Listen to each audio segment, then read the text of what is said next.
Assalamualaikum warahmatullahi wabarakatuh. Banyak kisah tentang kesombongan yang diabadikan dalam Al-Quran berakhir dengan azab yang pedih.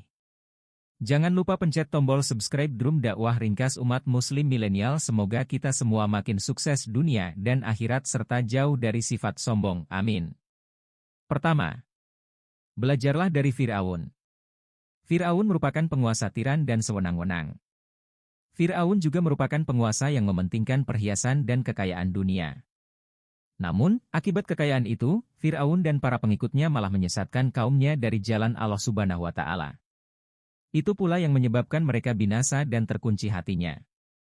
Puncak kesombongan Fir'aun juga dicatat Al-Quran sebagai penguasa tangan besi dan manusia yang pernah mengaku Tuhan.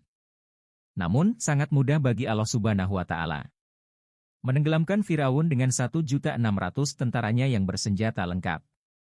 Kemudian diombang-ambing oleh gemuruh lautan hingga dibinasakan dan ditenggelamkan, bahkan tidak bisa memohon untuk bertobat kepada Allah Subhanahu wa Ta'ala. Kedua, belajarlah dari Qarun. Namanya Qarun. Dia adalah orang yang kaya raya, boleh dibilang orang terkaya di dunia, setelah Fir'aun, kala itu. Kekayaan Qarun yang melimpah digambarkan oleh Allah Subhanahu wa Ta'ala.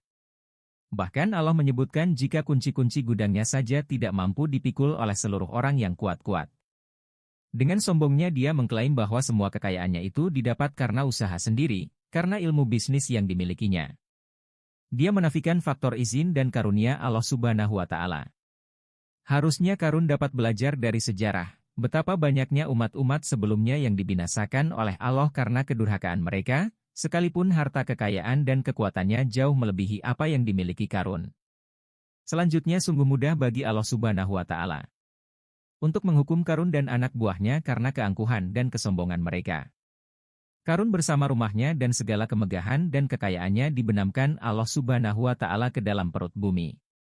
Tak ada yang dapat menyelamatkannya dari azab Allah Subhanahu wa Ta'ala, baik perorangan maupun golongan secara bersama-sama. Ketiga, Abu bin Hisham. Adapun Abu bin Hisham seorang ahli ibadah yang diriwayatkan oleh Abu Hurairah dan para ulama-ulama besar. Dikisahkan Abu bin Hisham seorang ahli ibadah. Hingga pada suatu malam dia didatangi seorang malaikat untuk menyampaikan di mana seluruh ibadahnya diacuhkan oleh Allah Subhanahu wa Ta'ala. Hal ini disebabkan karena sibuknya hanya mengawasi dan menilai kekurangan ibadah orang lain, tapi dia sendiri lalai menjaga khusyuk dan ikhlas dirinya. Dia ingin menampilkan dirinya merasa suci hingga tanpa sadar ibadahnya dan sedekahnya hanya ingin dinilai dan dipuji dan tidak peduli dengan lingkungan sekitar. Karena hal tersebut Abu bin Hisham tersadar dan mohon ampun pada Allah atas hilafnya. Sesungguhnya Allah Subhanahu wa Ta'ala Maha Pengasih lagi Penyayang. Sebagai muslim teladanilah Nabi Muhammad SAW. Beliau adalah makhluk paling terhormat di sisi Allah Subhanahu wa Ta'ala. Namun beliau selalu memperlihatkan sikap rendah hati di hadapan manusia, bukan berperilaku angkuh dengan kemuliaan atau kekuasaannya.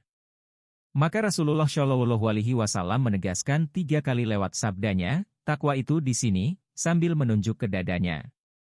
Rasulullah menjadi manusia paling mulia, takwa, sukses, paling berlapang dada, bertenggang rasa, toleran, penyayang, sabar, teguh, selalu tersenyum dan paling bahagia.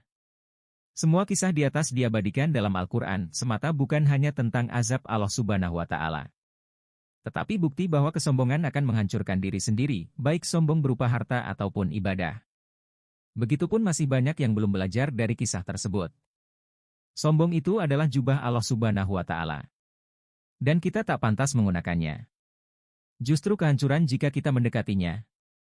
Firman Allah Subhanahu wa Ta'ala di Quran dalam surat Al-Mu'min, Al-Ghafir, ayat 35. Yaitu, orang-orang yang memperdebatkan ayat-ayat Allah tanpa alasan yang sampai kepada mereka. Amat besar kemurkaan bagi mereka di sisi Allah dan di sisi orang-orang yang beriman.